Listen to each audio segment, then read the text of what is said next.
సార్వత్రిక ఎన్నికలు 2024 నేపథ్యంలో ప్రొహిబిషన్ మరియు ఎక్సైజ్ శాఖ సెబ్ అధికారులతో మద్యం అక్రమ నిల్వలు అమ్మకాలపై సంబంధిత అధికారులతో కలెక్టర్ మరియు జిల్లా ఎన్నికల అధికారి సమీక్ష నిర్వహించి మాట్లాడుతూ మద్యం అక్రమ రవాణా నిల్వ అమ్మకాలు జరగకుండా అధికారుల పర్యవేక్షణ ఉండాలని, ఎట్టి పరిస్థితుల్లోనూ ఉల్లంఘనలు ఉండరాదని సంబంధిత అధికారులను ఆదేశించారు.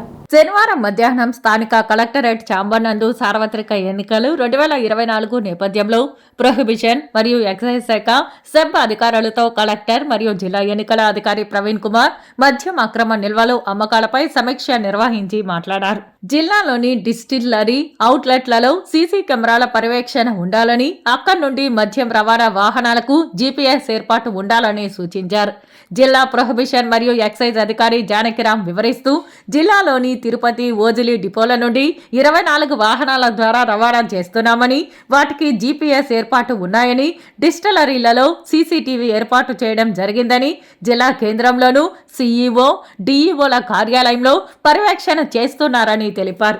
జిల్లాలోని మురికివాడల్లో మరియు రహదారికి దూరంగా ఉండి మద్యం అక్రమ నిల్వలు రవాణాకు అవకాశాలు ఉండే సెన్సిటివ్ ప్రాంతాలుగా 21 గుర్తించామని తెలిపారు.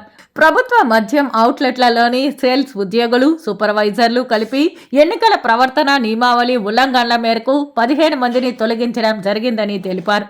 గత సంవత్సరం మద్యం అమ్మకాలు పరిగణలోకి తీసుకుని ఇప్పుడు 30% మించకుండా మద్యం అమ్మకాలు ఉండేలా, ప్రతిరోజు ఉదయం ఓపెనింగ్ స్టాక్ 50% మించకుండా ఉండేలా పర్యవేక్షిస్తున్నామని తెలిపారు.